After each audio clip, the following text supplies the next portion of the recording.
security staff responded to a fight between a 14 and a 15-year-old. Based on preliminary investigation, we believe that they were engaged in a mutual fight when the 14-year-old pulled out a knife, a large serrated knife similar to a bread knife, and slashed the 15-year-old. At this time, I believe the 15-year-old has injuries to the forearm and also to the chest or shoulder area. The 15-year-old left the school and ended up seeking treatment at an urgent care in the area. The 14-year-old remained on scene, where he was attended to initially by the school resource officer and then ultimately transported to a local hospital where he was treated for his injury, which I believe is a laceration to the hand. At this time, the investigation is ongoing, and we appreciate your patience as we work through it. And with that, I'm going to invite Dr. Gossman up to the podium to say a few words. Thank you. Good afternoon. We understand anytime there is violence at a school, it causes concern, and we want to reassure our staff and students and families and our community that we take this school safety seriously. As a superintendent and as a parent myself, I can tell you that the phone call I received today is not one that I want to receive. There were only a few students in the area during the incident, and we used what we refer to as the standard response protocol of hold. And a hold means that we hold students in their classrooms and out of the hallways while the staff members, the security team, and in this case the police, work to handle the situation. And once police determine that there's no longer a threat to any students or staff, the hold was lifted.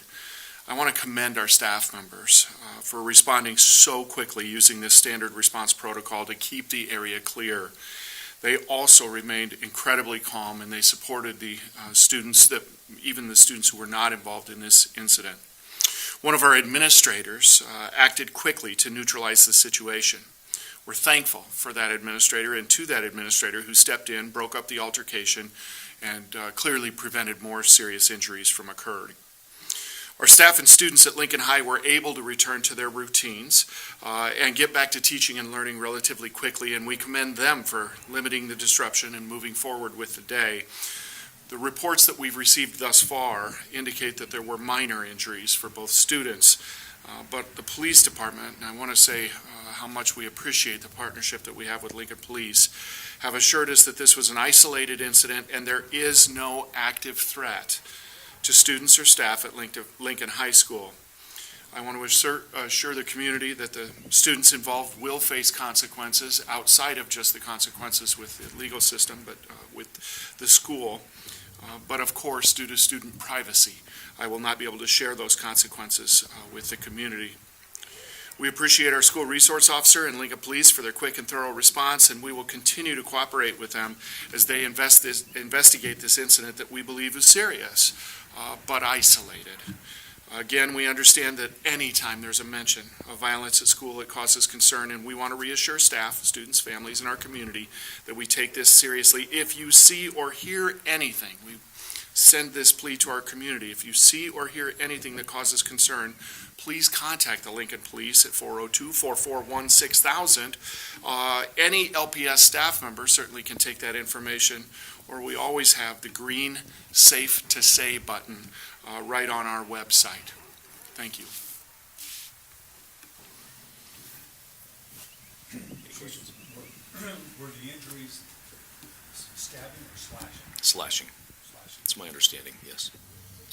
How did the student manage to get to the urgent care? Did somebody take him there? Did he go himself? You know, it's a little early on, so we're about 2.5 hours removed from this. We just know that we responded at about 11:58, 11:59. Initially, our school resource officer that was inside the building at Lincoln High was radioed over the radio by staff, other staff at Lincoln High School, and that's what prompted him to respond. And then, of course, he channels it out to the 911 communication center that lets all officers know about that incident. At 12:06, we were notified at the urgent care that someone showed up with a slashing injury, and so we responded to that. So the administrator broke up the fight. So when that happened, the 15-year-old who left to go get treatment at the urgent care just managed to leave the school? Keep in mind, I think any time that there's a disturbance between two kids and one has a knife, I mean, that's a very traumatic event for a lot of people. There's a lot of stuff going on at that point in time. I don't exactly know right now how he got to the urgent care, but that's going to be part of the investigation, of course. Keep in mind, we do have security cameras both inside the school that LPS has access to. There are other cameras in businesses that are outside, and we'll be able to put that together, but right now I don't have that answer for you. Can you say what injuries the 14-year-old sustained? It appears to be a laceration to the hand, probably not dissimilar to a knife slipping from his hand. So, again, not life-threatening, something that is being treated right now, and he'll ultimately be released. And the school resource officer tended to him? Correct. Where in the school did this happen? It's, I think Dr. Gossman could probably speak specifically to it, but it's my understanding it's a lower level and a distance to the south end of the school. That's correct. Do you all know what started the altercation? We have an idea that it was some type of an issue between the two of them. We're kind of running down exactly what all that was, but we have an idea. I'm just not prepared to disclose that right now. Have these students had violent issues in the past in regards to school? I don't believe that Dr. Gossman is going to be able to get into student discipline or any records. At this time, I do not have any knowledge that there's been an ongoing issue between the two students. Any reason as to how a kid got a knife into school, or just in the backpack? Or At this point, we believe he retrieved it from a backpack. does it raise any alarms, Dr. Gossman? Or You know, protocol or anything? Just- every situation of this nature raises alarms, and every time we have an opportunity like this, which, you know, certainly we don't celebrate an opportunity in this regard, but we'll go back and look at our protocol.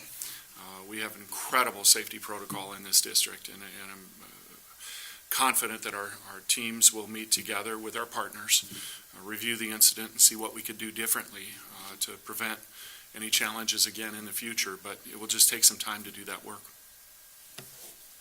And I do want to highlight and elevate what Dr. Gossman did say regarding the response. I think the response by his staff, security staff and otherwise, was exemplary in a very chaotic event. I also want to lift up our response by the school resource officer as well. Resource officer sustained any injuries breaking up that fight, or the faculty member? There are no other injuries known to any other faculty member or the school resource officer. It was an isolated between the two involved in the fight.